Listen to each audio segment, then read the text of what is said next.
Mbak Sally boleh di-unmute ya. Nanti Bu Yuli Iya. juga di-unmute. Baik. Oke, selamat malam sahabat Konus semuanya. Terima kasih atas kehadirannya di acara kita malam ini, di acara Suara, program baru dari Konus, yaitu dengan tema saat ini membangun rasa percaya diri dan memperlancar komunikasi. Perkenalkan dengan saya, Diah Permatasari, sebagai moderator malam ini. Bapak Ibu bisa panggil saya dengan Sally. Oke, malam ini narasumber kita itu Ibu Yulia Stabil, seorang station manager MNC di Trijaya Surabaya, Radio Trijaya Surabaya. Yang pastinya malam ini sangat menarik ya topiknya ya. Public speaking, kita bisa belajar tentang public speaking, bagaimana tips and tricksnya. Nanti Ibu Yulia akan langsung memberikan kita ilmu yang didapat sebagai seorang senior nih di bidang public speaking ini. Mungkin Ibu Yulia bisa untuk perkenalan dan untuk mulai untuk acara malam ini, Bu. Makasih, Bu. Halo Mbak Sally, sebelum Bu Yuli saya dulu ya, buka dulu. Oh oke, baik. Oh iya, sorry. Silakan dengan Pak Yudi sebagai founder Konus kita untuk memberikan dua kata-kata. Baik. Assalamualaikum warahmatullahi wabarakatuh. Waalaikumsalam warahmatullahi wabarakatuh. Ya, semangat pagi semuanya. Terima kasih Mbak Sally kesempatannya. Kayaknya lebih dari sepatah dua kata ya. Karena kalau saya sepatah dua kata sudah berhenti nih. Lebih deh kayaknya. Ya. Jadi saya lebihkan ya. Maaf, ini hanya sebentar. Cuman hanya memberikan prolog saja ya kan. Jadi alhamdulillah di kesempatan malam hari ini yang pertama kita harus bersyukur karena diberikan kesehatan oleh Allah Subhanahu wa taala sehingga kita bisa hadir di program Zoom di program namanya Suara ya. Seru unik ya. Betul, seru unik, aman. Terus ada seru unik dan aman dalam berbicara ya. Nah, jujur aja karena ide nama programnya ini bukan dari saya, makanya saya agak ini saya upload karena biasanya kan saya yang bikin programnya namanya. Nah, kali ini bukan khusus Suara, ini bukan saya idenya dapat. Karena saya Konus tidak hanya pengen saya saja, semua saya, narasumber saya, terus kemudian nama program juga harus saya. Nah, alhamdulillah ada Mbak Erni, ada tim moderator, dan kita berbagi semua ya kan. Kita kalau bisa kita bersama-sama. Jadi tidak super power saya semua yang handle ini, tapi kita pengen. Nah, program perdana malam hari ini begini. Saya khususnya pribadi, alhamdulillah terima kasih banyak untuk Bu Yuli sebagai narasumber perdana. Ini program terbaru untuk kita memang buat ya, saya bilang ke Mbak ini untuk sebagai sarana pembelajaran buat saudara-saudara kita ya, generasi milenial, anak-anak muda, generasi muda, khususnya di bidang komunikasi, biar mereka terasah skill komunikasi mereka daripada cuma di rumah bengong ya, tidak ada apa yang harus dilakukan, mendingan kita sharing ya kan. Dan ciri khas Konus memang menjadikan komunitas ini menjadi satu-satunya bisa saya katakan pelopor seminar online. Kenapa? Karena tadi ada yang tanya Konus ya, saya jelaskan singkat. Konus adalah singkatan dari Kompas Nusantara, S-nya 2, Komunitas Para Sales Super Nusantara. Nah, ini merupakan sebuah komunitas yang saya dirikan tahun 2015 lalu dan insya Allah tanggal 9 Agustus akan berulang tahun yang ke-6 tahun. Dan pastinya juga pelopor seminar online karena tahun 2015 kita sudah membuat seminar online melalui grup BBM. Mulai tahun 2015, bayangkan, dari grup BBM dan sampai saat ini masih bertahan setiap minggunya menghadirkan narasumber di grup WhatsApp dan kita berkembang juga di IG dan Zoom seperti yang sekarang ini. Harapan saya semoga dengan adanya program perdana dari Suara ini, Suara ya, cocok dengan nama acaranya, isinya juga kontennya yang berkaitan dengan suara. Mudah-mudahan bisa bermanfaat buat kita semua dan ke depan bisa terus ya mengasah skill komunikasi kita. Karena apa? Karena saya membangun relasi di Konus juga tidak lepas dari komunikasi. Ya, saya walaupun sebagai founder atau pendiri, ya nama saya, tadi saya nggak kenalan ya, nama saya Yudianata, ada yang sudah kenal, mungkin ada yang belum. Jadi sebagai founder, pendiri, Konus ini tidak luput juga dari hobi saya yang berkomunikasi, melobi narasumber dan segala macam, sampai akhirnya sekarang di jaring kita sudah banyak. Nah, mungkin dari sini skill komunikasi, pentingnya skill komunikasi kita. Ya. Jadi sales pun juga tanpa komunikasi yang hebat, saya yakin tidak akan menjadi sales yang hebat juga. Semua berawal dari komunikasi. Mungkin itu produk dari saya, dan selamat menikmati. Saya nyatakan dibuka untuk umum ya Bu Yuli, dan semoga ini konsisten ya Mbak Erni dan semuanya, Mbak Sally yang mendukung, Pak Doni pastinya yang mendukung untuk Zoom-nya ini dari Unifa Digital Campus. Saya ucapkan terima kasih. Bu Yuli dari MNC Trijaya Surabaya juga terima kasih. Semuanya yang mendukung, mensupport, terima kasih banyak, dan harus konsisten mau tidak mau. Seperti halnya di WhatsApp grup Konus yang konsisten saya menghadirkan biografi dan program-program lainnya. Ya, terima kasih sekali lagi. Semoga bermanfaat, dan Wassalamualaikum warahmatullahi wabarakatuh. Waalaikumsalam Pak Yudi. Baik, untuk mempersingkat waktu dan untuk memulai acara ini, kami persilakan untuk Ibu Yuli untuk memulai tema kita untuk malam ini, Bu. Waktu dan tempat.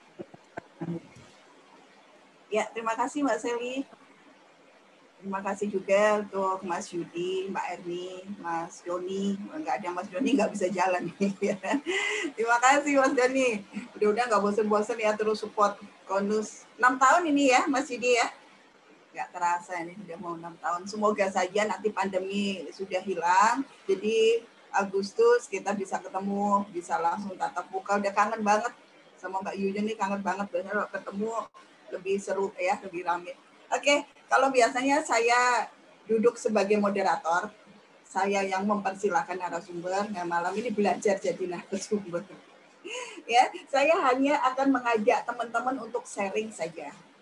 Menarik ketika Mbak Erni menawarkan, Bu Yuli, saya mau ada acara nih di Konus, acaranya suara. Dengan ngomong suara, saya sudah meraba-raba ini arahnya akan ke sana gitu ya, suara. Berarti sekitar komunikasi. Makanya kenapa saya yang ditunjuk untuk ditunjuk Mas Yudi untuk ini. Sebetulnya saya sungkan ya, karena di Konus sendiri banyak yang lebih senior dari saya. Kemarin sudah saya tawarkan, tapi ya untuk mengawali nggak apa-apa deh. Nanti mungkin next-nya untuk yang lebih detailnya itu senior saya juga ada di grup ini. Luar biasa nih grup. Pokoknya ada semua, ada mulai dari yang yang junior, yang senior, semuanya ngumpul di sini. Saya juga, ini Mas Erdi masuk nggak ya? Mau nyuwun sewu ini sama Mas Erdi. Saya mencoba untuk belajar. Belum ada makanya. Belum masuk kayak. Belum kabur ya. Oke, harus ditelepon dia. Dicoba ditelepon Mbak Erdi. Dihubungi Mbak Erdi. Nggak apa-apa Mas Didi. Baik, teman-teman, selamat malam. Assalamualaikum warahmatullahi wabarakatuh. Kalau yang sudah kenal, mudah-mudahan saja kita semakin akrab ya. Yang belum kenal, saya perkenalkan, saya Yuli. Kalau nama IG-nya memang Yulia Sabil. Sabil itu nama anak saya. Saya Yuli, sudah bertahun-tahun berkecimpung di radio. Jadi kalau mendengar suara, itu saya sangat sensi banget. Ya, karena tiap hari yang diurusin masalah suara.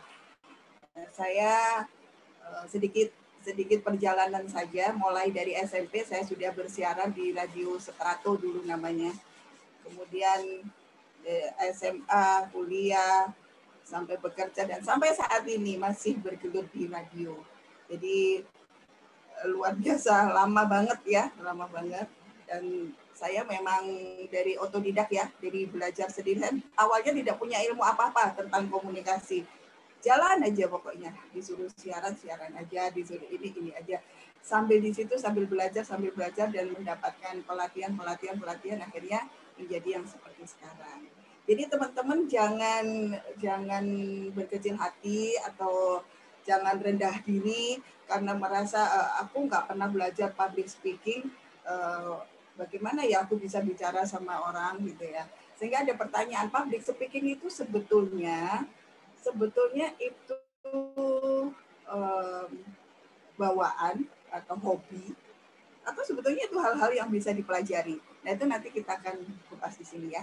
Karena sebetulnya apapun itu bisa kok dipelajari. Ada yang saya punya satu penyiar yang awalnya malu, ngomong sama orang malu, ngobrol malu, apalagi kalau disuruh siaran, lihat mic aja sudah keringatnya membasahi badannya gitu ya. Tapi dengan belajar bicara, belajar berbicara dengan orang lain, belajar mengemukakan pendapat, kemudian sering sharing dengan teman-temannya. Nah, lama-lama sekarang sudah jadi terlatih dan menjadi penyiar yang luar biasa. Jadi teman-teman jangan merasa rendah diri ya. Public speaking itu adalah sesuatu yang bisa dipelajari setiap hari dalam kehidupan kita. Ya, kan ini saya akan sedikit menyampaikan, membeberkan sedikit ilmunya dan nanti kita akan lebih banyak sharing dan tanya jawab aja ya. Oke, apa sih public speaking itu sebenarnya?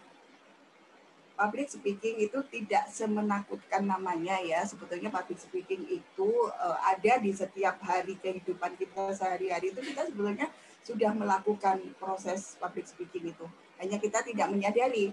Oh ternyata ini aku lagi public speaking ya. Nah ini kita bicara, kita saling ngobrol. Ini kita sudah melakukan tekniknya public speaking. Hanya di dalam public speaking sendiri itu ada teknik-teknik tertentu. Karena akan terbagi-bagi ya, kita itu bicaranya dengan siapa. Nah, kalau bicara dengan A saya harus bagaimana, dengan B saya harus bagaimana, dengan C saya harus bagaimana. Sehingga perlulah kita untuk mengerti atau mengetahui teknik-teknik public speaking. Oke, public speaking itu adalah proses komunikasi sebetulnya ya, proses kita berbicara dengan orang lain. Proses komunikasi yang dilakukan di hadapan khalayak ramai atau sekelompok orang. Jadi bukan berarti berarti public speaking itu hanya bisa dilakukan di saat kita rapat dengan orang banyak. Enggak juga ya. Tapi public speaking sendiri itu wajib untuk dipelajari, wajib untuk dimengerti oleh semua orang, apapun profesinya. Baik itu profesinya sebagai customer service, apalagi ya, itu harus sangat paham dan mengerti mengenai public speaking. Kemudian, apakah kalau saya hanya bekerja sebagai admin, saya harus butuh public speaking? Perlu pasti. Anda bicara dengan atasan Anda bicara dengan rekan-rekan Anda, pasti setiap hari melakukan itu kan, komunikasi. Jadi Anda juga harus memahami apa sebenarnya public speaking itu. Ya. Pada umumnya public speaking bertujuan untuk apa sih sebetulnya tujuannya? Kenapa kita harus mengenal dan mengerti public speaking? Tujuannya untuk apa? Untuk memberikan informasi. Bisa jadi juga untuk mempengaruhi. Mempengaruhi artinya misalnya kita berbicara, bagaimana tekniknya kita bicara. Ini Mas Yudi nih yang sudah pintar ini, teknik mempengaruhi ya.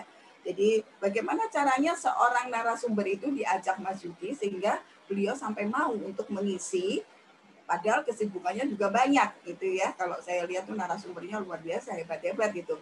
Nah, ini menggunakan public speaking juga yang tanpa disadari Mas Yudi sudah dimiliki dan luar biasa. Kenapa luar biasa? Buktinya semua narasumber tuh nggak keberatan kok kalau Mas Yudi yang ngajak untuk monggo kita bisa sharing di sini. Nah, itu artinya apa? Teknik yang dilakukan itu sudah benar. Bagaimana caranya, itu kita bisa pelajari sehari-hari. Nah, atau bisa jadi public speaking itu untuk menghibur orang banyak. Seorang pelawak itu adalah penghibur. Apakah itu bisa dibilang bahwa dia sedang melakukan public speaking? Iya dong, tentu. Dia menghibur banyak orang. Dia berbicara, mencari bahan bicaraan yang membuat orang terhibur dan tertawa. Itu nggak mudah. Itu juga ada teknik-tekniknya sendiri. Ya, seperti itu. Jadi nggak sulit sebetulnya public speaking itu. Hanya tinggal kita mengikuti saja, mengikuti flow-nya siapa yang kita ajak bicara. Jadi harus bisa membedakan ketika Anda sedang berbicara, teman-teman sedang berbicara dengan anak-anak, berbicara dengan ABG, berbicara dengan kakek-kakek, nenek-nenek, berbicara dengan teman sebaya, pasti kan ada perbedaannya. Ya, jadi itu yang dibutuhkan kemampuan untuk berbicara, dipahami oleh siapa yang kita ajak bicara. Nah, kalau kita bicara dengan anak-anak menggunakan bahasa yang biasa kita gunakan dengan teman kerja, saya yakin anak-anak Anda tidak akan bisa memahami ini Bapak lagi ngomong apa sih, gitu ya. Nah, tapi kalau kita mengerti bahasa anak-anak itu seperti apa ya, kita bicara dengan anak-anak ya kita menggunakan bahasa anak-anak. Ya, jadi harus bisa dipilah-pilahkan antara kita berbicara dengan si A, si B, si C itu pasti berbeda. Saya berbicara dengan Mas Yudi, dengan saya berbicara dengan Mbak Erni, dengan Mbak Sally tentu beda. Karena Mas Yudi sukanya kalau saya bicara seperti apa ya, oh Mas Yudi ini modelnya orangnya begini, kalau bicara begini, saya akan mengikuti ke sana. Kalau Mbak Erni itu orangnya tegas begini ngomong begini, berarti saya harus ikut seperti ini, seperti itu ya. Jadi supaya lawan bicara kita nyaman untuk berbicara sama kita. Itu salah satunya kenapa kita harus memahami public speaking. Oke, next mungkin. Ya. Nah, kalau saya memberikan judulnya rasa percaya diri, membangun percaya diri itu memperlancar komunikasi. Jadi coba kalau ini sebetulnya gambarnya ini ya, kalau yang di bawah itu orang yang benar-benar percaya diri untuk menyampaikan sesuatu. Jadi kenapa dia percaya diri? Satu, materinya sudah dikuasai. Saya mau bicara apa hari ini? Hari ini saya mau mengemukakan apa kepada audiens? Itu sudah benar-benar dipahami dan dia mempersiapkan semuanya dengan cermat, preparing yang bagus, sehingga dia merasa mantap, merasa percaya diri untuk menyampaikan semuanya. Itu lebih enak. Dan yang menerima juga enak. Sebaliknya yang di atas, gambar yang di atas, dia sangat ketakutan karena dia tidak tahu, saya harus ngomong apa ini di depan orang banyak. Pertama yang muncul pasti apa? Keringat dingin yang keluar banyak banget gitu ya, basah, bentar-bentar menghapus keringat. Jadi nggak nyaman sekali. Kalau sudah begitu, yang mendengarkan juga merasa tidak nyaman. Sudah pasti ke bawah ya, ke bawah aura kita. Jadi kalau kita mau membawakan sesuatu, kita harus bisa membuat audiens itu bisa nyaman. Mendengarkan kita nyaman, melihat kita juga nyaman, kan seperti itu ya. Kalau melihat kita ketakutan, aku mau ngomong apa ya? Mereka ikut bingung juga. Ini aku mau dengerin apa gitu ya. Ada lagi yang kadang contohnya ketika pembicara itu ngomong panjang lebar banyak hal ke sana kemari, yang mendengarkan sambil tidur karena ngantuk. Kenapa? Materinya mungkin membosankan, dibawakannya tidak sesuai dengan yang diinginkan oleh audiensnya. Banyak sekali kan kita melihat itu kalau ada seminar atau yang kadang-kadang pembicaranya membosankan jadi ngantuk gitu ya. Nah, itu juga salah satunya kenapa kita harus mengerti tentang public speaking. Ya, dan kita harus juga menguatkan, kenapa saya tulis di situ rasa percaya diri itu memperlancar komunikasi. Karena kalau kita tidak percaya diri, bagaimana komunikasi kita bisa terjalin? Saya misalnya minder, saya nggak bisa ngomong sama Mas Yudi, saya malu pasti kalau diajak cuma seperti itu ya. Salah satu lagi teman-teman, yang membuktikan orang itu tidak menguasai materi atau tidak siap dengan bahan pembicaraan yang akan dibicarakan, dia akan banyak menggunakan kata a, e, o, biasanya sambil garuk-garuk itu artinya materi yang dikuasainya belum sempurna, belum semuanya dikuasai, sehingga dia mau bicara apa dia bingung. Ketika dia ditanya apa, dia mau menjawab apa, kalau bingung dia pasti akan keluar kata atau a. Jadi saya punya kebiasaan kalau saya punya penyiar baru, itu saya akan ngetesnya dia cuma dalam 5 menit dia bicara, ada berapa kali kata yang dia sampaikan. Jadi hari ini kita akan membicarakan tentang nah itu kalau dalam 5 menit aja dia sudah lebih dari 3 sudah pasti anak itu tidak lolos untuk jadi penyiar. Karena berarti dia tidak menguasai apa yang dia sampaikan. Ya, lama-kelamaan kalau itu dibiarkan, itu akan menjadi habit. Setiap dia ngomong selalu ada pasti teman-teman juga sering menemui orang yang kadang-kadang bicara. Jadi begini bapak-bapak, ibu-ibu, malam ini kita akan membicarakan tentang nah, jadi tidak sedap juga kan didengarnya terlalu banyak atau biasanya kalau tidak ada lagi ke habit yang oke. Sebenarnya kalau kita siaran atau kita ngobrol atau kita menjadi host, sekarang kita akan lanjutkan berapa kali dalam satu sesi pembicaraan itu juga ada kita temui. Nah, itu nggak bagus juga.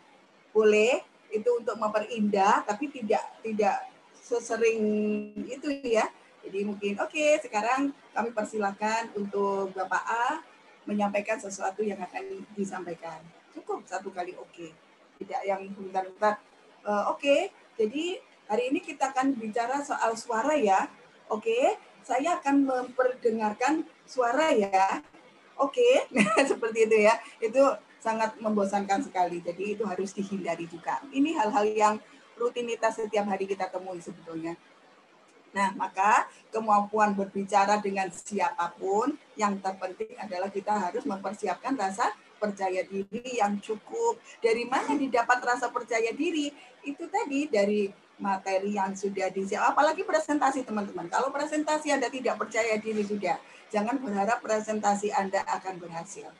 Ya, baru berdiri, baru dilihat beberapa orang di depan kita, audiens sudah mulai mengawasi kita, sudah gemetar semua, sudah berkeringat semua. Jadi ketika mau ngomong apa gemetaran secara tidak langsung kita akan gemetar. Ketika ngomong bibirnya akan bergetar. Jadi suara yang keluar juga jadi nggak bagus, ya. Jadi itulah pentingnya kita harus mempunyai rasa percaya diri. Tapi jangan berlebihan juga. Kalau berlebihan kepedeannya juga nggak bagus, ya. Kadang-kadang ada yang percaya dirinya terlalu berlebih sehingga bahasa yang disampaikannya juga bahasa yang sulit dimengerti, sulit dipaham, keminggris istilahnya kalau orang Jawa ngomong ya, sedikit-sedikit pakai bahasa asing kan, padahal audiensnya siapa dulu ya. Kalau kita bicara dengan misalnya kita lagi ngasih penyuluhan ini sama lansia gitu ya tentang vaksin, bapak-bapak, ibu-ibu, jangan takut ya, karena vaksin itu sebetulnya nggak sakit, tapi dengan menggunakan bahasa-bahasa bahasa yang tidak dimengerti sama mereka, yang terjadi apa? Bapak-bapak, ibu-ibu itu akan pada tidur karena nggak ngerti yang diomong itu apa. Ya, itu salah satu contoh. Jadi kita mesti benar-benar memahami siapa lawan bicara kita. Kalau misalnya ada yang bertanya di tengah saya bicara, boleh ya, supaya nggak kelupaan. Nanti takutnya kalau udah kelewat banyak kelupaan. Monggo boleh langsung ini ke Mas Joni. Next. Jadi sudah paham ya kenapa kita harus mempunyai rasa percaya diri. Dan kenapa percaya diri itu bisa melancarkan komunikasi. Itu sudah pasti. Nah, kalau banyak nih yang menduga bahwa kemampuan public speaking itu hanya dibutuhkan kalau kita berbicara secara formal kepada atasan kita, mungkin kepada pejabat, atau kepada orang-orang yang dituakan, seperti itu ya. Padahal sebetulnya dalam kehidupan sehari-hari tidak seperti itu. Public speaking itu adalah teknik bicara yang digunakan dalam bahasa yang pastinya kita harus mengerti dengan siapa kalayaknya, siapa yang diajak bicara. Jadi tidak mutlak bahwa public speaking itu hanya dipelajari, digunakan untuk berbicara secara formal. Salah ya. Itu biasanya kalau orang-orang awam mengira kita ngomong aja. Apa sih public speaking kan seperti itu ya. Padahal ya walaupun kita bergaul sehari-hari, kalau kita menggunakan bahasa yang indah, kemudian bahasa yang nyaman didengar, jadi kita semakin banyak teman-teman yang menyukai kita, semakin gampang kita membangun relationship dengan siapapun juga. Next. Nah, ini manfaatnya. kenapa sih Bu Yuli kita mesti harus belajar public speaking? Emang ada manfaatnya, yang penting kita bisa ngomong, kan ya sudah gitu kan ya. Boleh, itu pun nggak salah. Cuman kan kita hidup ini pasti punya mimpi, punya tujuan, punya keinginan untuk menjadi yang lebih dan lebih lagi. Seperti itu kan. Jadi bicara pun kita tidak asal bicara. Bagaimana caranya kita bicara tetapi bisa menarik perhatian orang lain. Oke. Oke, baik. Ini ya, ada permintaan tolong materi di-share di kolom chat. Ya, nanti di akhirnya akan di-share materinya. Oke. Manfaat yang terpenting sebetulnya kita belajar public speaking itu adalah untuk tadi meningkatkan rasa percaya diri. Ya, kalau kita sering melakukan public speaking, sering belajar, maka kenapa rasa percaya diri itu semakin meningkat? Karena kita merasa bahwa oh ternyata aku mampu ya, ternyata aku bisa ya menarik perhatian, ternyata aku bisa ya berbicara dengan benar, sehingga kalau Anda kalau Anda sudah mengerti tentang bagaimana sih bicara yang baik, bagaimana sih menempatkan diri untuk berbicara dengan khalayaknya, pasti rasa percaya diri udah muncul. Oh, aku bisa ternyata. Ya, kalau sudah rasa percaya diri muncul, insya Allah apapun akan bisa dilakukan dengan baik. Kemudian yang terpenting lagi adalah meningkatkan keterampilan riset Anda. Kok bahasanya terlalu ini banget sih, riset apaan dan seperti itu ya. Mungkin ada pertanyaan seperti itu. Oke, kenapa disampaikan bahwa public speaking meningkatkan keterampilan riset? Oke, baik. Ada yang mau bertanya? Sebentar ya, saya selesaikan dulu yang tentang riset. Agar bisa menyampaikan presentasi dengan baik, kita harus sering melakukan apa? Supaya presentasi kita baik dan benar. Kita pasti melakukan pengamatan, ya, mencari bahan-bahan, membaca supaya tahu apa sih yang akan kita sampaikan, supaya yang kita sampaikan benar, tepat sasaran, tidak kemana-mana. Caranya bagaimana? Caranya yaitu tadi kita memilah-milah, mencari-cari. Nah itu namanya secara tidak langsung kita sudah melakukan riset. Tepat nggak sih kalau materi A ini saya sampaikan di sini? Tepat nggak sih kalau materi B ini saya sampaikan di sini? Itu namanya secara tidak langsung Anda sudah melakukan riset. Ya, jadi dengan sering sekali Anda melakukan itu, maka otomatis dengan sendirinya keterampilan Anda melakukan riset akan semakin keren, ya, semakin bisa untuk memilah-milah. Oh, bahasa ini nggak bagus lah kalau aku ngomong sama Pak Doni, aku harus bicara dengan bahasa ini berarti nggak bagus. Yang bagus apa ya? Oh ini, aku harus bicaranya seperti ini. Nah, itu ya. Jadi Anda akan pintar di situ, akan dengan sendirinya seperti itu. Ini adalah manfaat yang terpenting. Tapi tadi manfaat yang lain ada yang menambah wawasan Anda. Dengan melakukan sering melatih public speaking, wawasan Anda pasti otomatis akan bertambah ya. Jadi akan semakin pintar. Oh, kalau saya bicara seperti ini saya salah ya. Keliru ya. Oh, berarti yang benar seperti ini. Nah, itu namanya Anda sudah mulai membuka wawasan dirinya, mulai terbuka.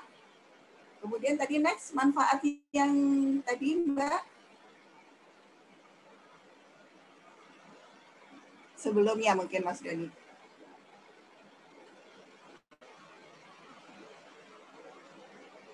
Iya, oh bukan. Kalau ini tujuan sebelumnya tadi. Sebentar.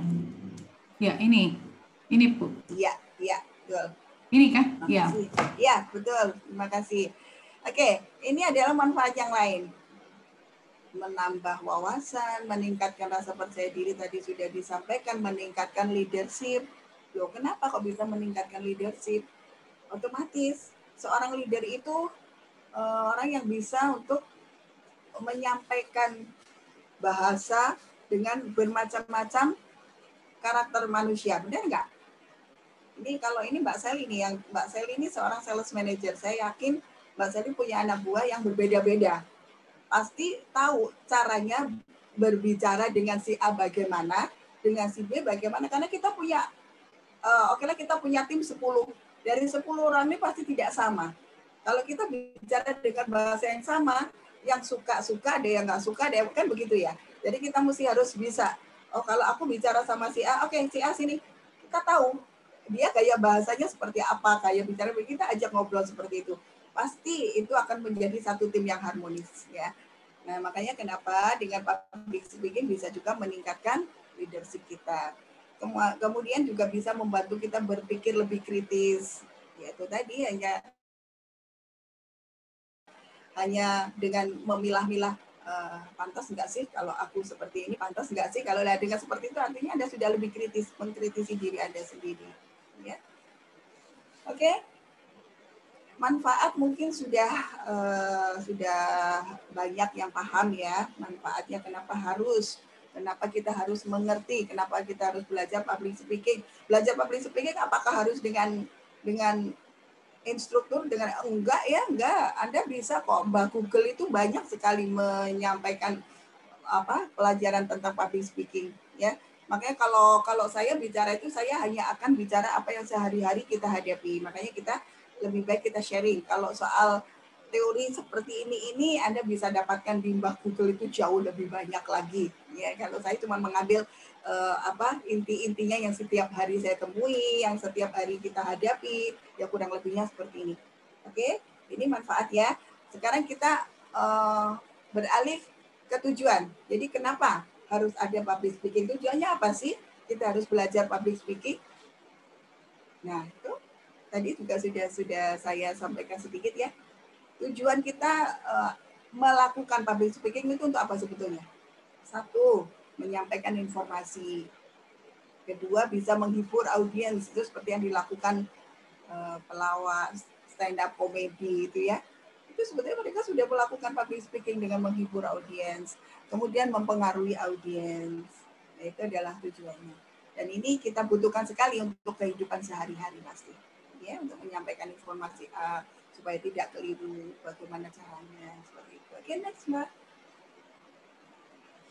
Supaya ini kita cepetin aja ya, kita akan lebih banyak sharing ngobrolnya aja.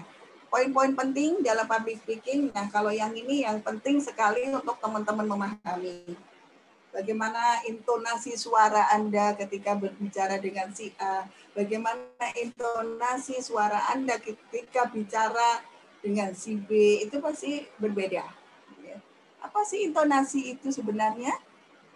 Intonasi itu adalah tinggi rendahnya nada Anda bicara.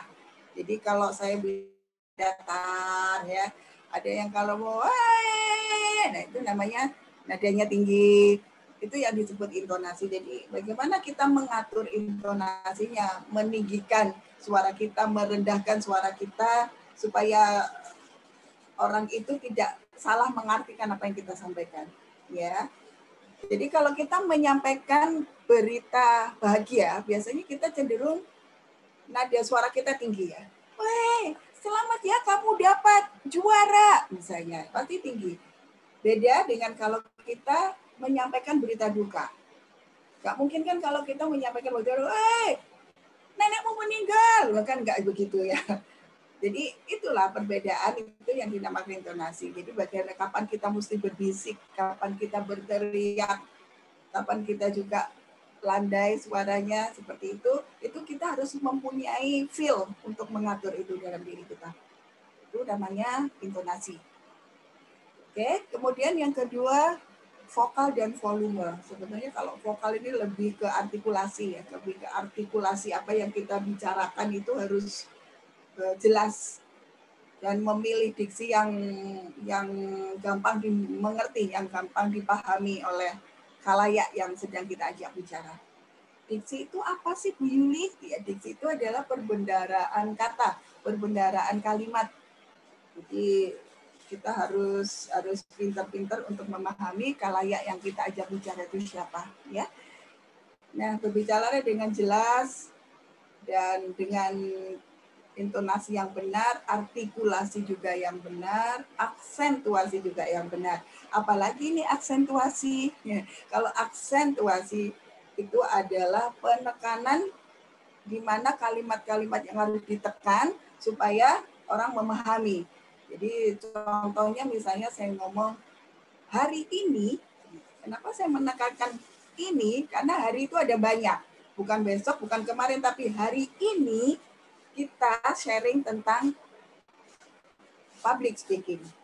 Hari ini kita sharing tentang public speaking. Nah, penekanan-penekanannya di mana? Jadi membuat yang kita aja bicara mengerti, oh hari ini tuh bukan besok, bukan kemarin. Dan kita bicara tentang public speaking, bukan bicara tentang sales, bukan bicara tentang apa. Nah, seperti itu. Ya, itu adalah aksentuasi. Kalau artikulasi, jadi itu adalah pengucapan yang jelas. Jadi kalau kita misalnya bicara, jadi ini, saya ngomong apa, nggak ada yang mengerti. Jadi malam ini mau banget ya apa Bu, kan pasti gitu ya. Nah itu namanya artikulasi. Artikulasi itu harus jelas. Jadi kalau ngomong, nah seperti ini yang ngomong harus jelas, harus orang bisa mengerti, bisa mendengarkan dengan baik. Itu namanya artikulasi yang tepat. Oke, itu tadi perbedaan, ada artikulasi, ada aksentuasi, ada intonasi ya. Kemudian Anda harus juga pintar-pintar pemilihan diksi atau kosakata yang tepat, tentu saja disesuaikan dengan khalayaknya. Ya. Kalau kita mau pakai bahasa gaul lugue, ya itu harus kita kalau sebaya mungkin nggak masalah ya. Tapi kalau kita pakai bahasa lugue dengan bapak-bapak atau ibu-ibu yang sudah usianya lebih senior dari kita, ya rasanya kok dianggap pasti dianggap nggak sopan ya, ngomong apa sih gitu ya. Gitu. Seperti itu teman-teman. Kemudian ada lagi masih poinnya ya, kalau nggak salah ada 5 poin ini yang terpenting dalam public speaking. Kemudian kalau saya lanjutkan lagi setelah pemilihan diksi, Anda juga harus memikirkan tentang gestur. Apa sih gestur? Gestur itu adalah gerak tubuh. Jadi gerak tubuh ini juga bisa berkomunikasi ya, tangan, kepala, badan, ini semuanya harus bisa ikut bicara. Ini karena saya bicaranya di Zoom ya, di virtual, jadi nggak mungkin saya banyak bergerak. Tapi kalau misalnya kita tatap muka, saya ini orang kalau ngomong tuh tangan saya selalu ikut kemana-mana ya. Jadi begini itu.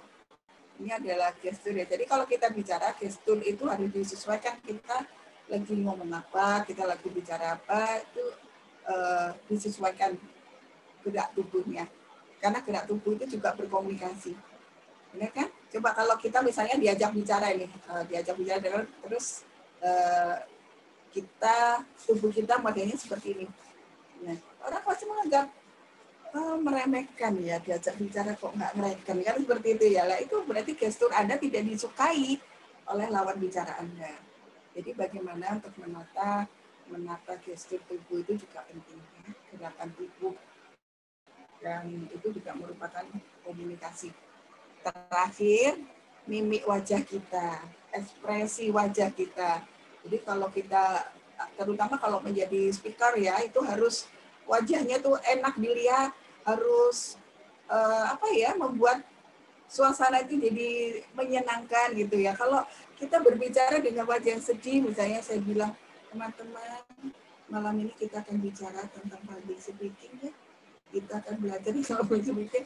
Bisa dibayangkan ya, dalam hitungan 10 menit aja paling semua sudah pada live itu hilang ya, habis ya. Nah ini adalah mimik wajah kita. Saya yakin kalau ini sih semua sudah paham. Ya, oke. Nah, ini kayaknya banyak pertanyaan, ada 9 pertanyaan. Kalau dari saya, poin-poin public speaking itu sebetulnya tidak terlalu sulit ya. Tidak terlalu membutuhkan pengetahuan yang sulit atau susah atau detail, enggak ya sebetulnya. Sehari-hari kita sudah berlatih tentang public speaking, tapi ada teori-teori memang yang penting-penting tadi sudah saya sampaikan. Untuk trik tips dan lain-lain itu juga Anda bisa cari sebetulnya, dan setiap hari juga Anda bisa lakukan itu. Bagaimana kalau sekarang kita buka sesi tanya jawab aja Mbak Sally supaya lebih enak ya. Oke. Karena kalau materi bisa dicari, tapi yang penting kita sharing apa yang terjadi di sekitar kita saja. Ya, Mungkin Ibu. itu lebih enak ya. Baik. Oke, ini ada beberapa pertanyaan. Pertama itu pertanyaan dari Mbak Erni. Nggak kedengeran ya, masih mute nih mungkin Mbak Sally. Sudah nggak di mute? Nggak kedengeran ya? Kedengeran nggak, Bu? Iya, kedengaran tapi agak buat terputus-putus. Oke. Sinyalnya mungkin kurang bagus ya. Oke, ini ada pertanyaan pertama itu dari Mbak Erni. Bagaimana mengatasi grogi saat kita sebagai pembawa acara? Mungkin Ibu bisa bantu untuk menjawab pertanyaan dari Mbak Erni, Bu? Ya, boleh diulangin lagi Mbak. Nggak jelas suaranya. Suaranya Mbak Sally putus-putus. Oke Bu, kalau begini jelas nggak Bu? Mendingan sih, cuma agak ngebread dikit. Nggak apa-apa Mbak, coba. Yang penting saya bisa nangkep. Sinyalnya saya jelek. Oke, pertanyaan pertama dari Mbak Erni. Mbak Erni bertanya, bagaimana cara mengatasi grogi kita sebagai pembawa acara? Mungkin Ibu bisa bantu untuk menjawab pertanyaan dari Mbak Erni, Bu, untuk mengatasi grogi. Mengatasi grogi. Iya, benar sekali, Bu. Mengatasi grogi pada saat jadi pembawa acara, seperti itu, Bu. Baik. Ya, Mbak Erni, terima kasih. Untuk mengatasi grogi, ya, grogi ini adalah penyakit bawaan ya. Sama, saya dulu juga seperti itu. Jadi gini, kalau kita mau menjadi seorang MC misalnya, pembawa acara ya, pasti grogi itu luar biasa karena berhasil tidaknya, bagus tidaknya sebuah acara itu ada di tangan hostnya. Ya, bagaimana lancar tidaknya itu ada di tangan hostnya. Pastilah Anda akan merasa tertekan, Anda akan merasa bagaimana ya nanti kalau aku nggak bagus, ya itu yang akan membuat grogi. Jadi sebaiknya sekali lagi materi harus dikuasai, kuasai materi dengan baik, kemudian kenali audiens. Makanya kalau menjadi host itu harus adaptasi dulu. Jadi sebelum mulai kita sudah harus ada di situ, kemudian mengamati, oh audiensku ini ya, ini semua kita lihat semuanya. Jadi kita merasa sudah dekat dengan mereka. Kita tidak merasa grogi lagi. Lawan grogi itu dengan bahwa aku bisa. Nah, kalau ekstrimnya dulu awal-awal, ini pengalaman aja, ketika saya merasa grogi untuk naik ke panggung karena di depan saya begitu banyaknya orang dan saya harus memimpin satu acara karena menjadi MC, itu saya melihatnya ke kepala mereka, jadi lurus ke kepala mereka, jadi tidak melihat wajahnya, karena kalau melihat wajahnya kita akan grogi. Tapi tentu saja materi harus sudah dikuasai dengan baik. Sebetulnya yaitu poinnya ada di kuasai materi dengan baik, kemudian adaptasilah dengan situasi di mana Anda akan menjadi host atau menjadi presenter di situ, dan kemudian lepaskan semua beban. Jangan merasa tertekan, jangan merasa waduh kalau nanti aku begini gimana, nanti kalau nggak berhasil gimana. Jadi gini, itu boleh ada was-was itu sebelum acara dimulai. Tapi setelah acara mulai, Anda sudah harus relax semuanya. Ya, hadapi apa yang terjadilah. Do the best, ya itu. Gampang banget kok Mbak Erni. Itu kalau sudah, apalagi nanti kalau sudah terbiasa, sekali grogi, 2 kali agak malu-malu, 3 kali kebiasaan, 4 kali ngurangi, 5 kali kecanduan nanti. Seperti itu ya, bisa dipahami. Gimana Mbak Erni? Mbak Erni sudah cukup ada lagi? Jelas Mbak. Jadi itu kuasai materi, adaptasi dengan situasi, itu aja. Jangan membawa beban ketika kita menjadi host. Oke, next. Ini ada pertanyaan, salah satu pertanyaan dari Mbak Indah. Selamat malam, apakah ada tips simple untuk bisa menumbuhkan rasa percaya diri padahal kita sudah kuasai materi presentasi, khususnya jika berbicara dengan audiens, audiensnya itu adalah atasan atau orang-orang yang kita tahu lebih dari kita. Kira-kira nih Bu, tipsnya nih Bu? Ya, bisa dimaklumi. Itu tadi sudah saya sampaikan juga kan bahwa kalau kita bicara dengan atasan, dengan pejabat gitu ya, biasanya kita mempunyai rasa, aduh aku harus bagaimana ya, nanti aku kalau begini salah, begitu salah ya, padahal materi sudah dikuasai. Nah, kalau Ibu Indah ya, Ibu Endang, siapa? Bu Indah. Ibu Indah, Ibu Indah. Ibu Indah. Oke, Ibu Indah. Kalau Ibu Indah sudah menguasai materi, jadi saya yakin Ibu Indah sudah percaya diri itu pasti muncul. Sebetulnya itu hanya di materi kok, Bu. Karena takut apa? Takut materinya nanti diprotes sama atasan kan gitu ya. Sebetulnya yang membuat kita grogi, yang membuat kita nggak percaya diri kan gitu. Materi kita ini sudah benar belum ya? Nanti aku begini, ternyata ini salah. Nanti aku begini, ternyata ini salah, kan seperti itu. Jadi kalau Ibu sudah menguasai materi, yakinlah bahwa materi yang Ibu bawakan itu benar. Kalau persoalannya ternyata nanti pimpinan itu nggak cocok dan memberikan masukan begini, nggak apa-apa. Tetap kita terima bahwa ada perbaikan di situ. Tapi Ibu dalam penyampaiannya akan lebih baik kalau Ibu meyakini bahwa materi yang dibuat itu sudah benar. Gitu. Jadi jangan nanti kalau salah gimana ya, itu yang membuat sebetulnya membuat grogi, yang membuat kita bicaranya deg-degan, yang kita membuat kita nggak yakin, nggak percaya diri adalah di situ, Bu. Membangun percaya diri itu bahwa anggaplah apa yang Ibu lakukan itu yakini dulu bahwa yang saya buat ini sudah benar dan saya sudah benar dengan cara saya seperti ini. Saya menyampaikan presentasi seperti ini itu sudah benar. Nah, itu harus diyakini dulu. Kalau Ibu sudah benar-benar yakin, insya Allah tidak ada yang namanya tidak percaya diri. Ya, nggak percaya diri atau grogi itu sebetulnya apa sih? Sebetulnya hanya kita kurang percaya dengan kemampuan kita saja. Ya, yakini kemampuan Anda. Anda mampu kok.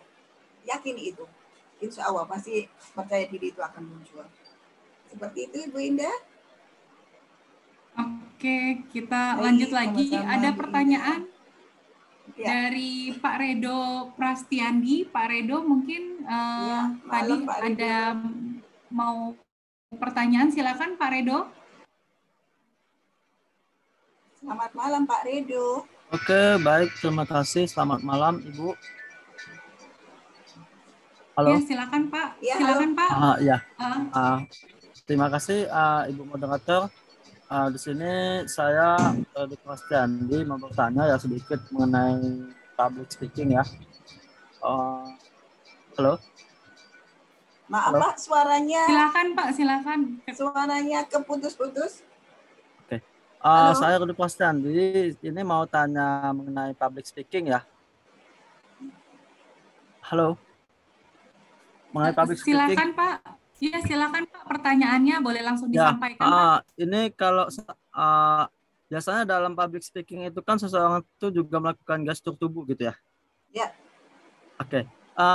Gimana kalau seandainya dalam dia menghadapi, maksudnya di atas panggung dia menghadapi orang banyak itu tiba-tiba salah dalam bentuk gestur tubuh, apakah itu berpengaruh terhadap audiens yang lain atau bagaimana seperti itu? Maksudnya gestur tubuhnya kenapa Pak Redo? Maksudnya gini, kalau seandainya seseorang itu salah menyampaikan, maksudnya salah menggunakan gestur tubuh dalam penyampaian pesan, apakah itu berpengaruh terhadap audiens atau tidak? Gimana gitu maksudnya? Mbak Sally bisa dibantu, mungkin saya yang kurang ini. Iya Bu, maksudnya dengan gestur tubuh Bu, gestur tubuh dengan cara penyampaiannya Bu, seperti itu Bu. Bagaimana? Jadi ini mungkin mudah-mudahan benar ya. Ini nggak tahu kenapa, apakah di saya nih yang suaranya nggak jelas.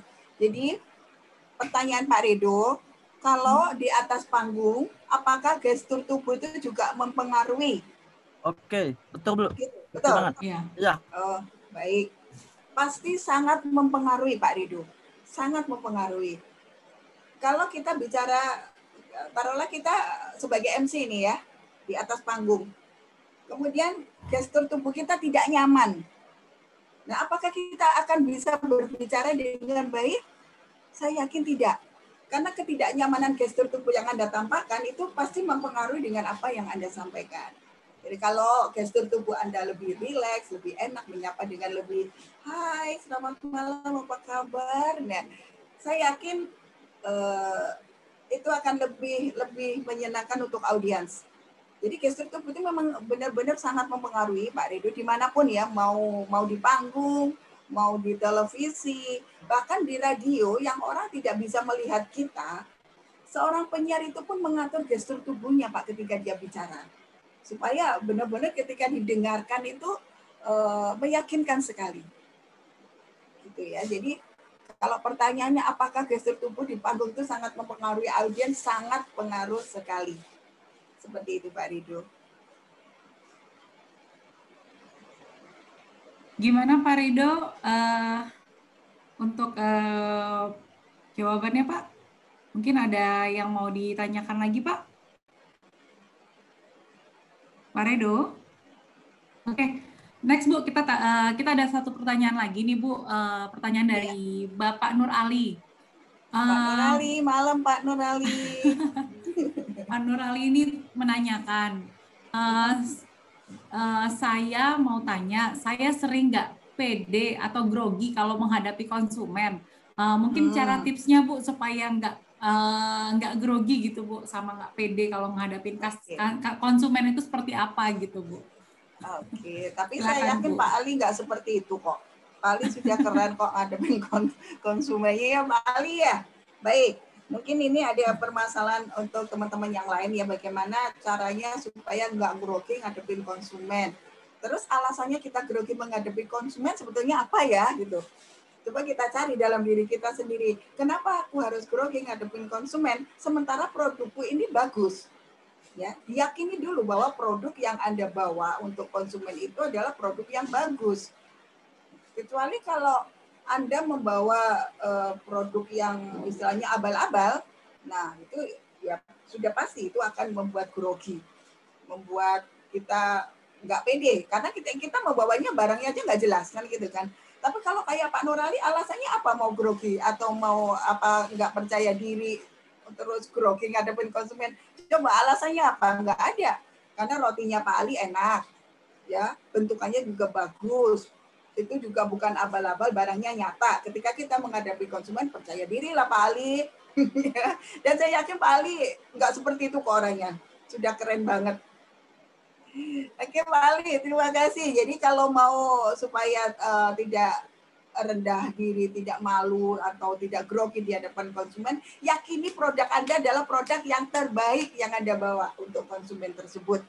Ya, ini bagus loh Bu, ini loh Bu, ini enak loh. Oh, biasanya gitu Bu Yuli, roti abonnya ini mantap loh Bu. Nah, itu sudah satu public speaking yang keren itu Pak Ali. Oke, paham ya Pak Ali ya? Jadi nggak perlu Anda nggak perlu teman-teman grogi untuk menghadapi konsumen selama barang yang Anda bawa itu benar-benar real dan itu adalah barang yang bagus. Kan nggak mungkin Anda berjualan barang yang nggak bagus kan? Ya, ini juga ilmunya sales ini, ilmunya Pak Yudi ini yang saya ambil ya. Jadi nggak perlu kita grogi atau kita malu atau merasa merasa nggak percaya diri di hadapan konsumen. Jangan. Kalau kita melakukan itu malah nanti konsumennya nggak percaya sama produk kita. Jadi kita harus benar-benar, oh ini loh produkku tuh begini loh, produkku tuh begini. Jadi lebih enak menghadapi konsumen. Terjawab Pak Nur?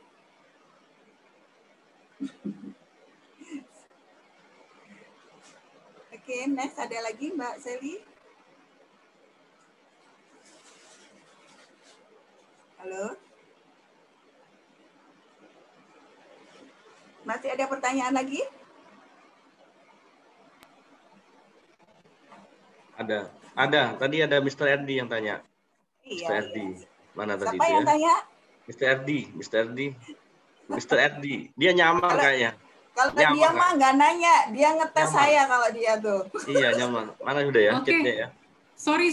Kebetulan tadi inian saya ke-mute. Jadi, siap. Ya. Oh, pantesan kok nggak kedengarannya kayak Mbak Seli. Ya. Silakan. Makanya saya ambil alih tadi. Ya, Pak, tolong dulu deh Pak. Soalnya ini inian saya hilang nih kayaknya nih. Bisa inikan dulu Pak Yudi pertanyaannya tadi soalnya hilang. Pertanyaannya ada di chat. Mana chat ya? Sebentar. Ini dia makanya Ya, saya juga hilang. Chat. Mr. RD. Oh, tanya. Oh, ini dia. Oh ya. Kalau blank saat perform, bagaimana cara mengatasinya? Wah, coba suara. Miss Erdi bisa bersuarakah? Mana Mas Erdi? Silakan, Ayo silakan ngomong. Mas Erdi. Nah, ini diam-diam. Anda mau bertanya atau mau ngetes saya, Mas? Padahal dia sering perform loh. Iya, kalau saya mah apa? Ilmunya kalah nih sama Bos Erdi ini. Makanya dia mau ngetes saya ini. Oke, apa Mas Erdi? Bagaimana? Kenapa tadi Mas Didi? Kalau blank saat perform, bagaimana cara mengatasinya? Oh, kalau blank saat perform, pulang aja.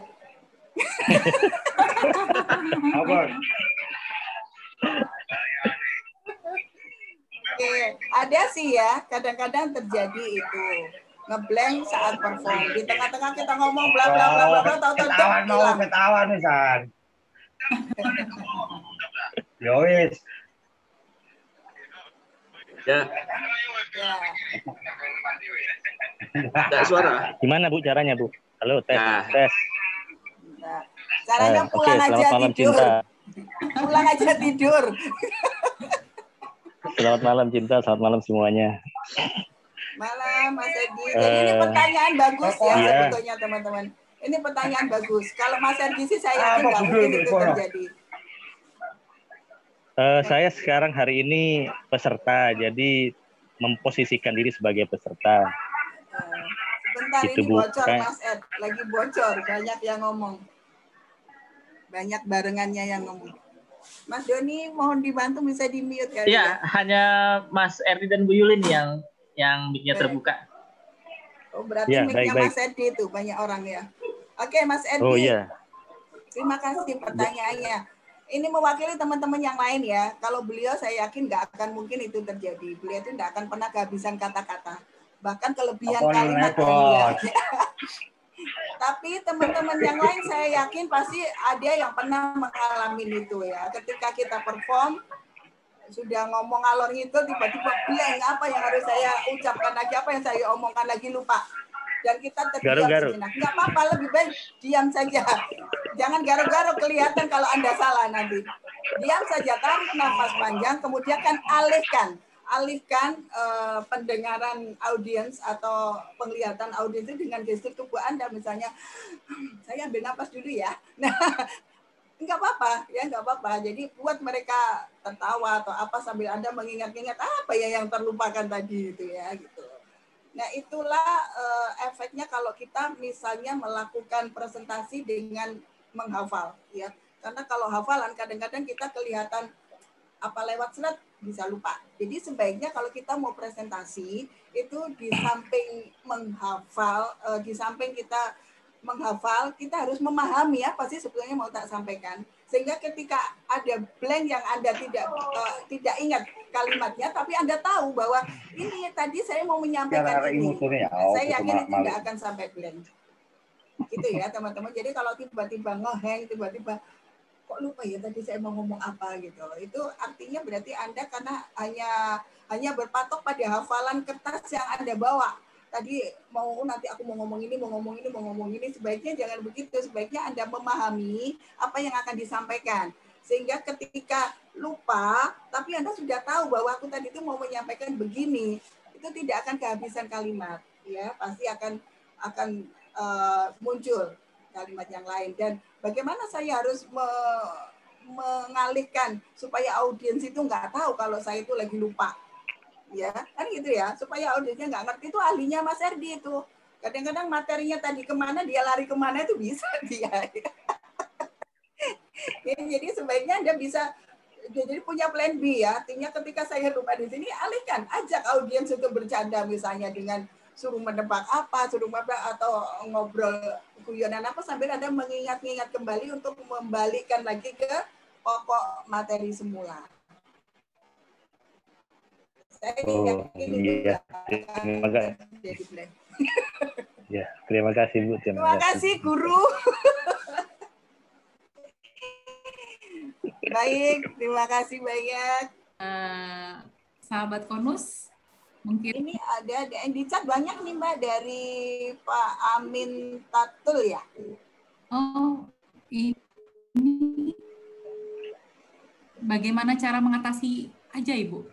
Pertanyaan Iya, mengatasi apa Mungkin Pak dia? Armin bisa bantu untuk silakan Pak. Ya, Pak Armin Tatwil ya. Pak Armin Ya. Tatwil. Pak Armin. Malam ke-mute kayaknya tuh Pak Iya. Armin. Ibu sepertinya Ibu. Masih Ibu. mute. Ya, Oh, Ibu silakan Ibu. Mungkin Ibu masih ke-mute, bisa silakan untuk Masih ke-mute. masih ke-mute Ibu. Mute-nya dibuka dulu Ibu. Bu Ani bukan ya? Bu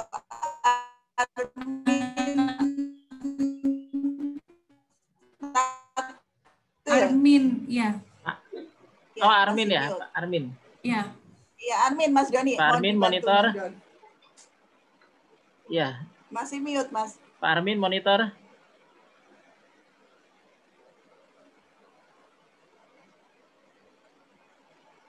Pak Armin silakan dibuka mic-nya. Pak Armin monitor. Mungkin oh udah. Sudah. Ya. Sudah terbuka ya. Silakan Ibu untuk pertanyaannya Ibu. Halo, Ibu Armin. Ibu ya. Mohon maaf saya kira Bapak. Iya, tadi saya juga kepikirannya Bapak. Selamat malam Ibu Armin. Selamat malam. Iya. Tadi Monggo, sudah terjawab sama Bapak. Siapa tadi? Pak Erdi. Sudah.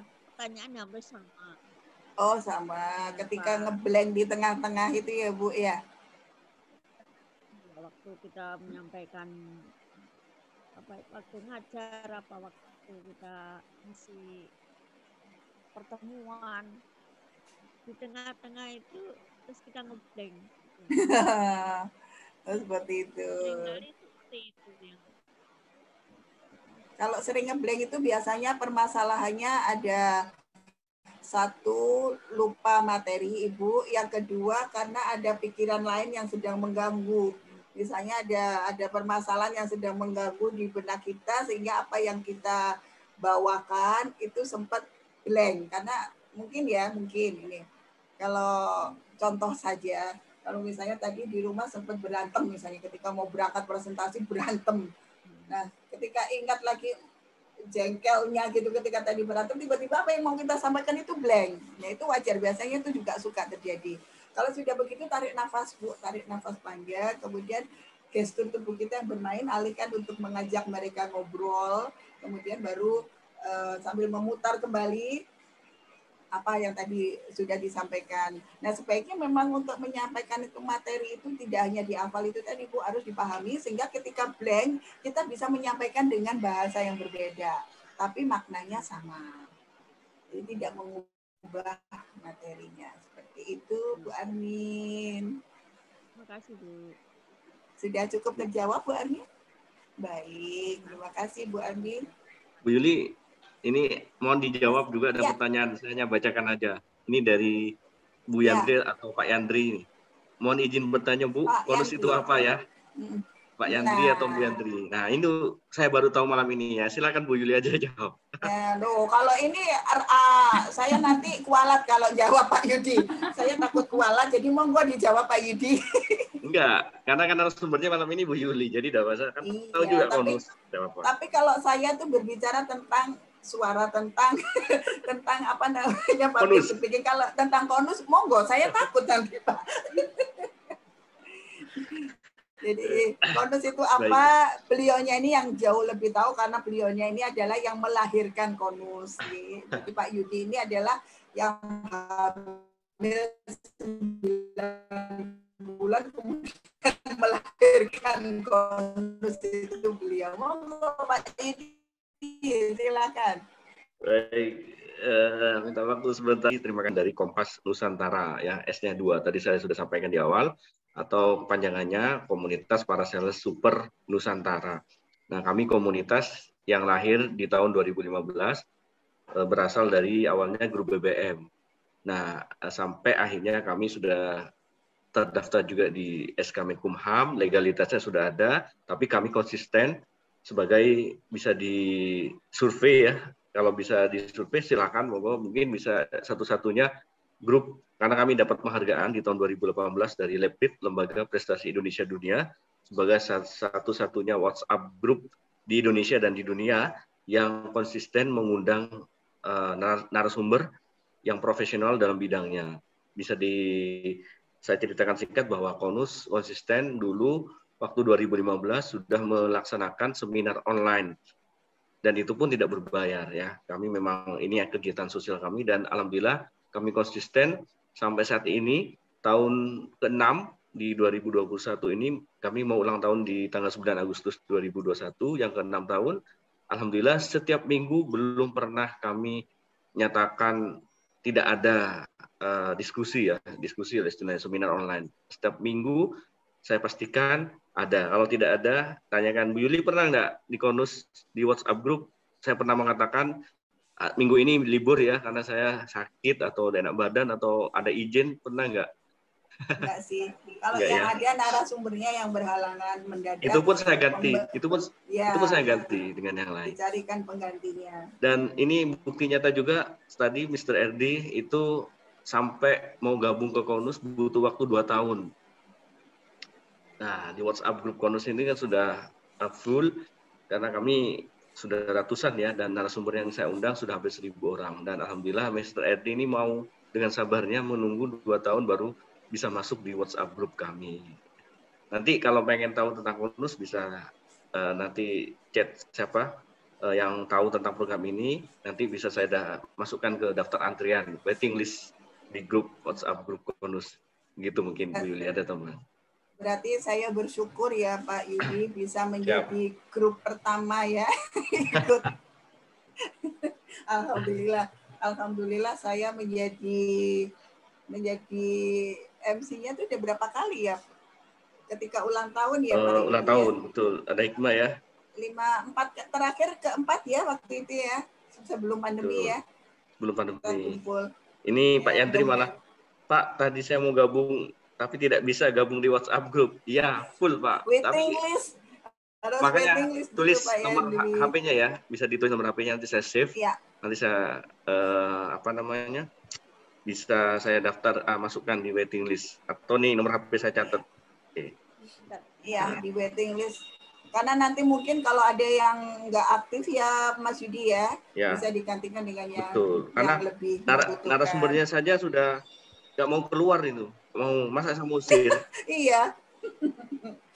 betul sekali. Ya kan, masa saya usir nggak bisa kan? Nah itu ya, mungkin. Ya, mohon maaf ya Pak Yandi, harus sabar. Oh ya, itu ya nomornya sudah. Oke. Ya, ini sudah Sudah ya, siap. Ya. Oke. Baik. Ibu Armin minta nomor WhatsApp. Siapa? Nomor WhatsApp saya. Dari Mas tadi. Dalam? Belum tak tulis. Oh, siap. Oke, nanti. Nah, kalau ada yang minta, nggak apa-apa ya Mbak Erni, nanti boleh kok di-share nomor saya. Nggak ada yang rahasia. Boleh, monggo kalau misalnya mau bertanya di luar forum ini, menanyakan sesuatu yang bisa saya jawab, yang mampu saya jawab, pasti akan saya jawab anytime, kapanpun. Monggo dipersilahkan. Bu Yuli, saya mau tanya Bu. Ya. Monggo Pak Yudi. Ya, tanya apa ngetes ya Pak? Tanya apa ngetes Pak? Tanya. Oh tanya. Tanya. Saya ini tanya tentang ini ya, saya pribadi tentang jadi mungkin apa yang saya lakukan sekarang, ya, terus komunikasi untuk narasumber, mencari narasumber itu seperti yang tadi Bu Yuli katakan, butuh public speaking yang luar biasa kata beliau ya kan. Nah, mungkin dari teman-teman semua bertanya, di Shanghai saya ini mungkin sudah dari kecil sudah terbiasa ngomong di depan banyak orang atau segala macam gitu kan, sehingga terbiasa, sehingga saya sekarang lebih mudah untuk mencari narasumber, untuk melobi dan segala macam. Padahal kenyataannya adalah dulu waktu SMP dan SMA saya itu agaknya pemalu, kurang pergaulan, kuper. Iya. Kelihatan kok. Iya, kelihatan. Siap. Sekarang malu-maluin mungkin ya. Dulu Mas SMP ketawa. Mas ketawa itu.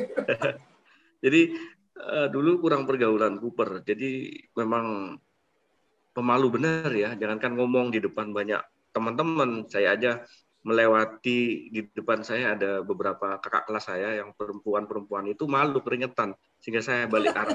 Iya, apalagi ngomong. Tapi dalam hati saya waktu itu, di dalam hati saya pengen menjadi seorang leader. Nah, itu pengen jadi seorang pemimpin.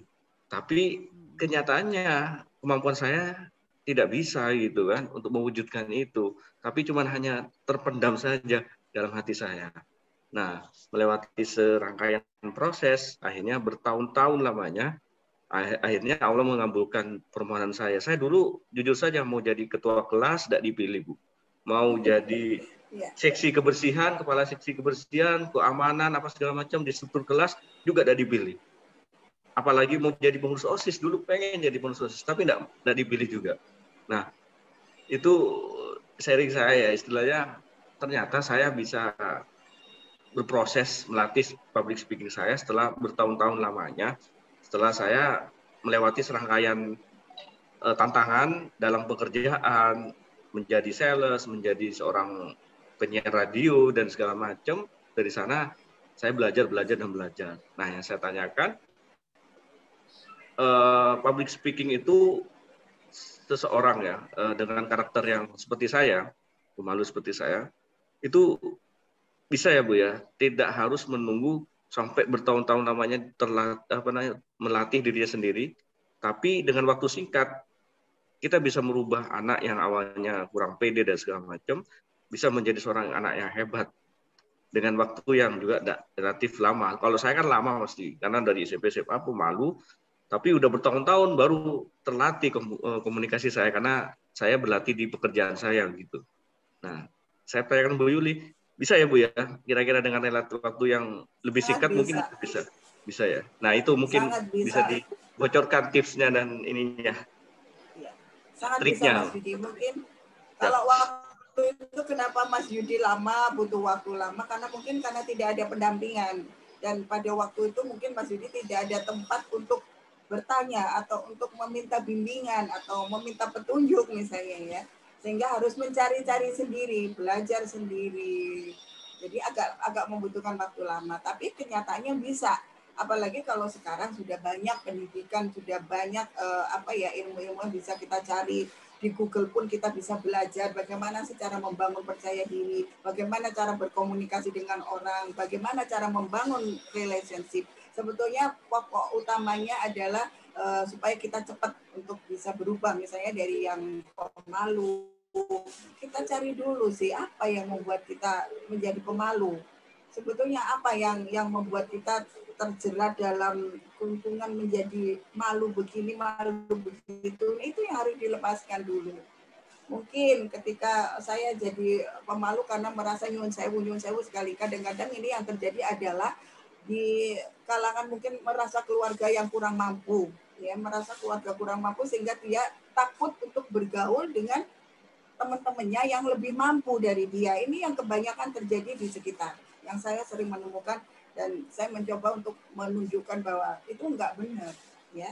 Jadi status sosial itu jangan mempengaruhi kita untuk menjadi berkembang lebih baik. Justru kalau bisa dengan status sosial yang tadinya kurang mampu, bagaimana caranya kita membangun diri kita untuk menjadi bisa lebih dari itu, bahkan bisa melebihi dari orang yang sudah mampu seperti itu. Jadi kita lepaskan dulu, mencari dulu apa yang mengungkung kita, yang mengurung kita sehingga menjadi kita membuat malu untuk begini, malu untuk begitu, malu untuk bicara, malu untuk apa, itu kita cari penyebabnya dulu Mas Yudi. Insya Allah itu akan lebih cepat dan banyak belajar. Tentu saja banyak belajar. Seperti Mas Yudi buktinya walaupun saya sudah paham, tanpa cerita pun dari melihat gestur tubuhnya, oh Mas Yudi itu sebetulnya orangnya pemalu.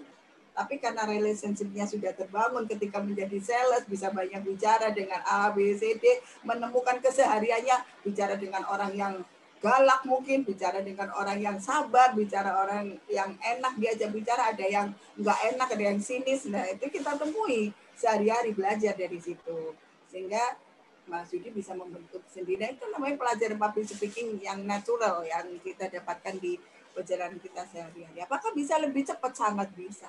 Tergantung bagaimana kita cepat melepaskan diri dari kungkungan yang membuat kita merasa malu tadi. Seperti itu. Gampang sekali. Masih ada lagi Mbak Erni? Mbak Sally? Mbak Sally, Oke. silakan. Terima kasih pencerahannya Bu Yuli. Sama-sama Mas Yudi, terima kasih juga. Mungkin ada dari sahabat konus yang lain ingin bertanya lagi? Suara Mumpung ini masih ada. teman-teman bagus banget ya ketika kemarin saya ini. Jadi public speaking itu juga tidak hanya berhenti sampai di sini. Mungkin next-nya akan ada tentang broadcasting ya. Jadi kita akan bersama-sama kita akan belajar bagaimana sih caranya menjadi penyiar yang baik. Sip, Bagaimana intonasi, begitu caranya kan? untuk Nah, menggunakan belajar intonasi. ya, belajar lebih mengasah intonasinya, artikulasinya supaya lebih jelas seperti apa. Intonasi. Akan banyak yang bisa kita pelajari. Jadi suara ini ya namanya benar sih suara, walaupun itu Itu singkatan, tahu nggak tapi bocoran suara Bu Yuli? Yang dari membuat apa nama tuh? program suara itu Mr. RD itu ternyata yang Oh idenya untuk dia, membuat. Wah. dia ternyata biang keroknya. Ini bagus banget ya sebetulnya. Sayang sekali nggak banyak anak-anak muda yang gabung ya. Sebetulnya ini buat mereka itu alat untuk alat untuk membangun kreativitas mereka. Komunikasi yang bagus itu adalah hal utama dalam kehidupan yang diperlukan, itu adalah komunikasi yang baik. Orang berantem karena apa sebetulnya? Karena komunikasinya nggak bagus. Jadi berantem, yang satu ngomongnya nggak jelas, yang ini salah paham, berantem. Nah itu karena komunikasinya kurang bagus. Coba kalau komunikasinya dibangun dengan indah, akan sejahteralah hidup ini. Nggak akan ada yang namanya berantem, bertengkar, itu nggak ada. Ya, pasti jeluntrungnya karena komunikasi. Kalau Jadi saya senang komunikasi sekali. di tulisan ya untuk narasumber, bukan suara tapi Iya. kebanyakan chat. Iya, itu komunikasi bahasa tulis namanya. Nggak apa-apa Mas Didi, tapi hasil karyanya kan bagus-bagus, keren ya. Baik, apakah sudah dirasa cukup teman-teman Mbak Sally, konus? ada Oke. pertanyaan lagi?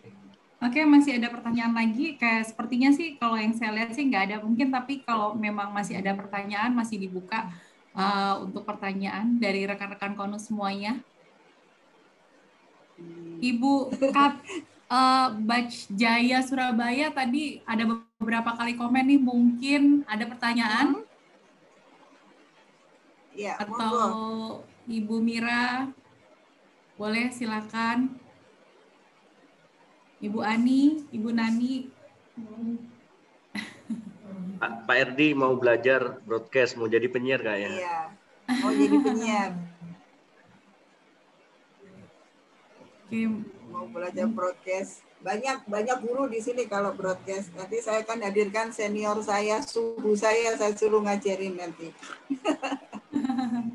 Jadi sebetulnya dari suara ini nggak berbatas hanya belajar tentang public speaking aja ya. Banyak public speaking ini. Kenapa kemarin ketika Mbak Erni bilang, Bu enaknya apa ya? Ya udah, kita mulai dari dasar aja. Public speaking itu adalah dasar dari semuanya. Kita bisa siaran, kita bisa tahu etika ngobrol, kita itu dari public speaking. Karena orang misalnya kepengen jadi penyiar ya. Apa sih sebetulnya modal utamanya untuk jadi penyiar? Kamu bisa ngomong aja. Sebelum yang lain-lain ya, bisa ngomong dulu. Setelah bisa ngomong, ada apa lagi? Akan A, B, C, D-nya itu nanti. Tapi utamanya komunikasinya bagus dulu. Ini ada pertanyaan lagi nih Bu, dari Pak Edi Bu. Kadang ada yang pengen ke toilet sebelum perform. Kenapa ya Bu ya? Nah itu Bu, mungkin bisa dijawab ini Bu. Itu perlu dijawab Kak? Mungkin karena terlalu grogi kali ya Bu. Jadi sampai pengen ke toilet gitu. Mungkin kadang-kadang kita juga pernah ngerasakan hal yang sama sih Bu. Gitu ya. Oke, iya. Kalau orang grogi itu banyak ya. Kalau masih ke toilet masih mending. Ada yang kalau groginya udah kelewatan karena nervous banget itu bisa sampai mual. Mual aja ya. Rasanya sakit perut, mual, udah melihat orang tuh rasanya pengen muntah, pengen ini, pengen itu ya udah bahaya banget ya. Jadi itu harus benar-benar dihindari. Kalau kepingin ke toilet, kunci aja toiletnya. Itu ya Mas Erdi, kunci aja toiletnya supaya nggak pengen ke toilet. Atau pakai pampers ya. Ya kadang-kadang begitu, itu memang nggak bisa dipungkiri. Namanya awal-awal grogi, itu mau pengen ke toilet, pengen ini, pengen itu ada loh terjadi. Ini bukan cuma karangannya Mas Erdi, tapi ini terjadi. Kalau kita awal-awal dulu gitu. Kalau saya tipsnya biasanya supaya nggak grogi, itu biasanya saya berkaca, kemudian setelah melihat oh udah pas ya dandannya udah pas begini, ini saya biasanya ngobrol sama kaca. Selamat malam. Hari ini saya bla bla bla bla tuh ngobrol sendiri sama kaca, membangun rasa percaya diri kita dulu.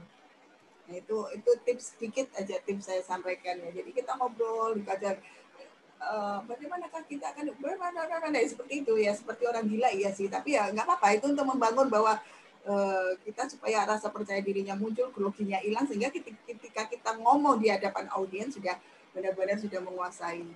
Jadi nggak grogi lagi. Seperti itu. Tapi kalau orang model kayak Mas Edi itu nggak mungkin grogi. Nggak pernah malu-maluin yang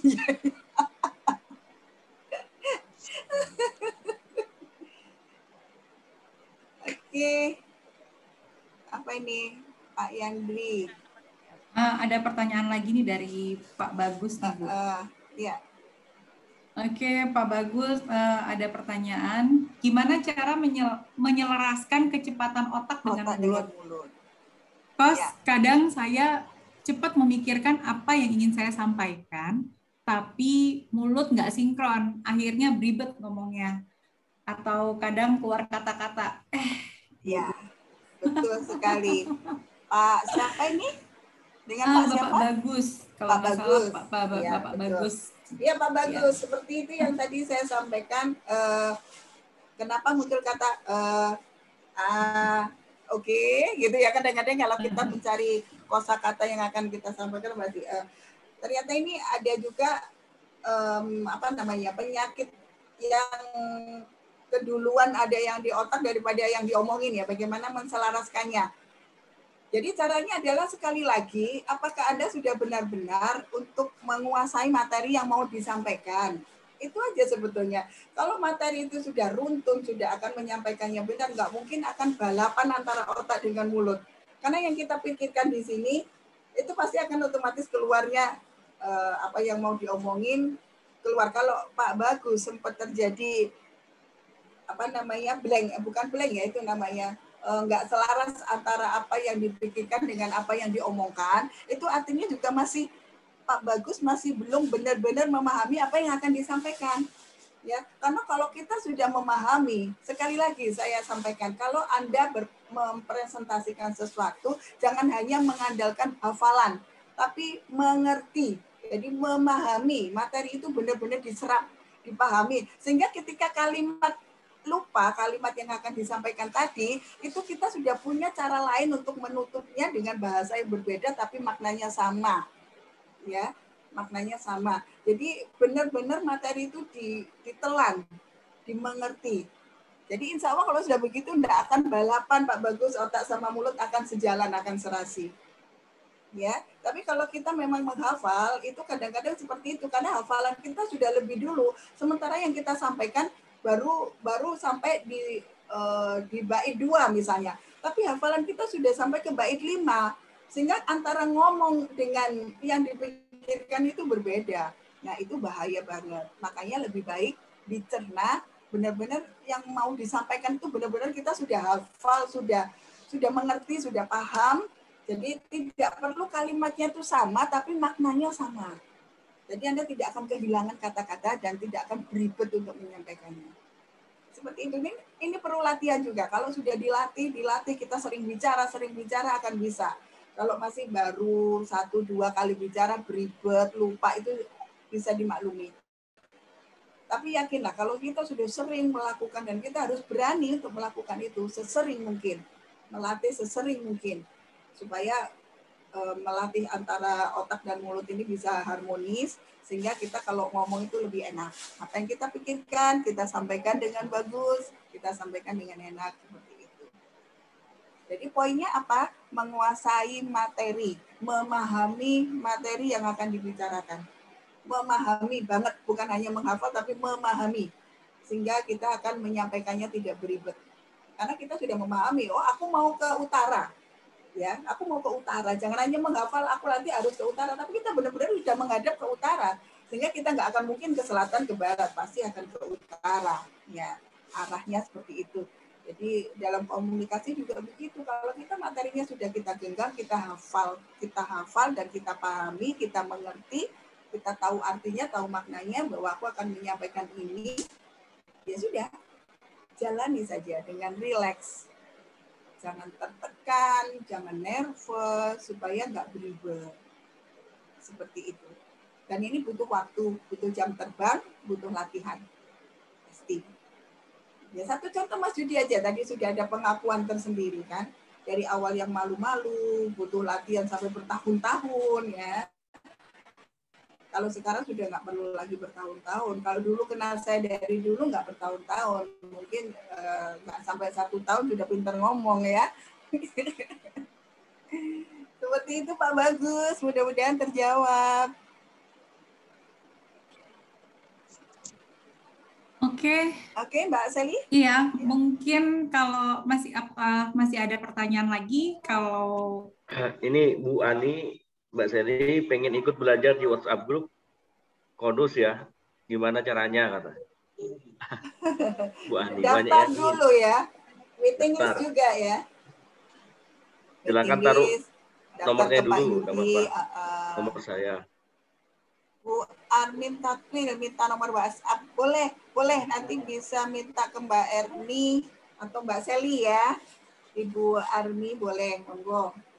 Oke, baik. Nanti saya nanti untuk Mbak Erni mungkin dibantu Mbak share nomor. Boleh. Atau saya sampaikan aja ya, Ibu bisa WhatsApp ke 0811 3445 666. Jadi 0811 3445 666. Oke Mas Bagus, sama-sama. Terima kasih juga. Itu tadi nomornya Bu Yuli ya? Di-chat sama Mbak Eni. Tadi nomornya Bu Yuli ya? Betul. Oh ya. Okay. Bukan, tetangga Pak, tetangga. Ya, terima kasih. Iya, terima kasih banyak juga. Oke, sudah dirasa cukup pertemuannya? Ya. Bagaimana Pak Yudi? Masih ada tambahan lagi Pak Yudi? Mungkin closing statement dari Bu Yuli. Ya. Ini bagus ini istilahnya program pendana ini luar biasa. Suara is the best. Ya, silakan Bu. Seperti yang saya sampaikan tadi, saya sangat appreciate ya kemarin ketika Mbak Erni menyampaikan kita punya program baru Bu, luar biasa loh Konus ini. Berapa banyak coba seminggu nggak pernah berhenti loh programnya. Ada yang harian, mingguan, bulanan ya. Kalau yang bulanan itu apa judulnya? Ada bos bicara, apa judulnya, bos bicara, terus ada optimis, ada smart, ada klinik, ada cermin. Nggak rugi, ya klinik dengan Dokter Maria. Nggak rugi pokoknya ikut di Konus. Jadi teman-teman yang sudah ada di Konus, saya juga berharap mudah-mudahan ini bisa dimanfaatkan dengan baik ya. Karena saya belum menemukan satupun WA grup yang seperti ini ya, belum. Grup saya banyak, tapi belum saya menemukan yang seperti ini. Ada orang-orang hebat di dalamnya. Jadi banyak ilmu yang sebetulnya bisa kita ambil ya. Setiap pagi saya itu belajar itu selalu ada di situ bagaimana menjadi leadership 10 pokok cara untuk menjadi bos yang baik. Nah, kayak gitu-gitu tuh saya banyak belajar banget dari WA Group ini. Mudah-mudahan teman-teman juga bisa memanfaatkan.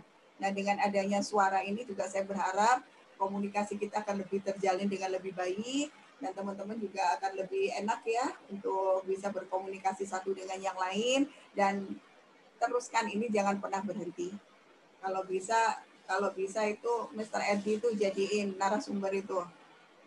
Yang keroknya itu jadiin narasumbernya. Next, episode kedua pasti beliau, Bu. Ya, beliau harus masuk itu. Nanti saya akan banyak bertanya kalau beliau yang masuk. Oke, sekali lagi kalau dari saya sangat appreciate dengan adanya suara. Mbak Erni terima kasih banyak untuk ininya ya, untuk kerja kerasnya. Kemarin sudah menghubungi saya mulai dari narasumbernya Mbak Rani sampai berpindah ke Mbak Seli, ya luar biasa.